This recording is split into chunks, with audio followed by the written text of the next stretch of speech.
What's up, internet? My name's Mr. Jimbles, and welcome to A Trash Guide 2.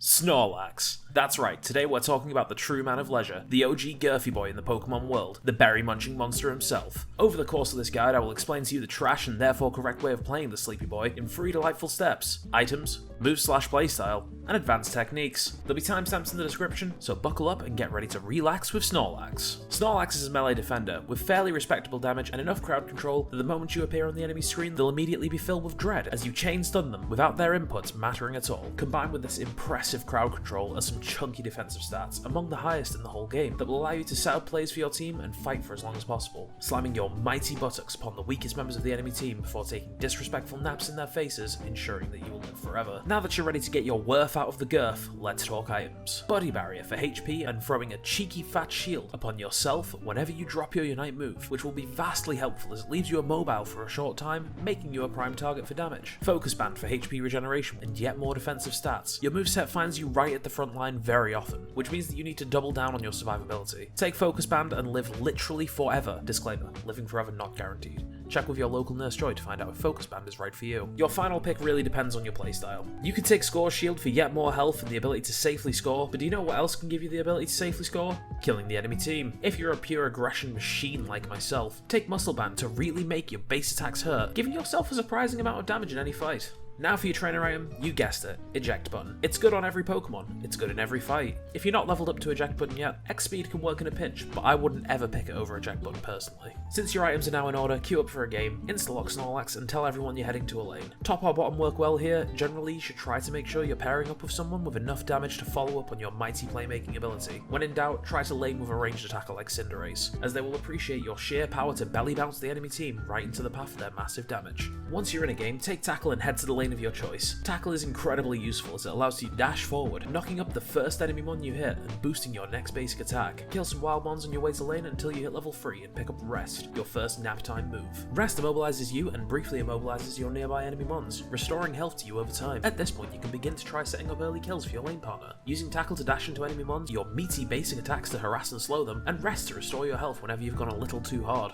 Once you've hit level 6, take Heavy Slam. This move is your goddamn bread and butter, allowing Snorlax to jump a very respectable distance before slamming down into the ground, knocking enemies up into the air for a brief period and dealing a surprising chunk of damage. Use Heavy Slam in pretty much any situation you can think of: engaging, peeling, escaping, hell, even just running to lane. At this point you are a slam machine, and no one will tell you what you can and can't do anymore. Slam jam your way across the arena enough, and eventually upgrade your Rest into Block or Yawn. Block is very useful and honestly very fun, creating a large barricade that shields you and pushes enemy mons away from you, dealing them a short stun for their troubles. However, I've personally found that it's best used when you can communicate with your teammates, and for that reason, for your random matches, I primarily suggest Yawn. Yawn fires a short projectile that puts any enemy mons it collides with to sleep, restricting their ability to move, attack, or use moves until the first time they're damaged, or until the sleep wears off, whichever comes first. This can be incredibly useful for setting up your allies for kills, or even for incapacitating an enemy to allow you to win a cheeky little 2v1 fight. Whichever move you pick, you've become a crowd control machine, jumping into the enemy team, pushing them around, putting them to sleep, and generally being a nuisance to anyone attempting to harm your homies. This becomes even more the case when you hit level 10 and find your Unite move, Power Nap. Power Nap puts Snorlax to sleep and makes him immune to hindrances for the duration, knocking up nearby enemies and dealing damage over time to anyone left in the blast radius. Additionally, this move heals Snorlax over the duration, and if you reactivate it during Snorlax's mighty slumber, you roll over and deal damage in the radius. This move combined with Buddy Barrier can make enemies need to deplete your massive health bar twice in a row in order to actually deal with you. Drop your Power Nap in any situation where it looks like the enemy team are going to be sticking around, for example when fighting over Dreadnought, Zapdos, or Rosso. At the best, you'll deal massive damage over time to any mons that decide to hang out in your sleepy time murder zone, and at the worst you've created a huge area that the enemy team has to actively stay away from in the middle of a high impact battle. Now you and Snorlax are comfortably in your pajamas, cuddled up under a blanket with some hot cocoa. Let's talk about some advanced techniques to make sure your enemies sleep forever. Technique the first, goal diving. Your entire moveset enables you to really ruin the day of anyone that would try to safely stay on their goal while you want to score on it. Use your Heavy Slam and Block if you have it to disrupt any enemies trying to stop your allies from scoring, and if the fight is going on a little bit too long and it looks like the enemies have the upper hand, make sure to take their berries from behind the goal, as all berries heal you double the amount it would heal anyone else. Eventually eventually you will kill these pesky mons squatting on the gold that is rightfully yours. Technique the second, the distracting Chunkaroo. For some reason, Pokemon Unite players love trying in vain to kill Snorlax. It's just a fact. Use this knowledge to your benefit while your team are taking Zapdos or Dreadnought and start a fight with multiple mons on the enemy team far away from said objective. Your defensive stats and incredible Unite move will make it so that even if they do kill you, they will have wasted an absolutely massive chunk of time doing so, while your team finish off Zapdos and secure the win.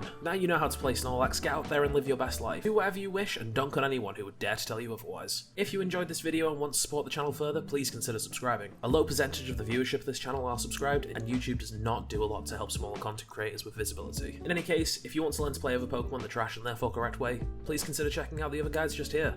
Peace!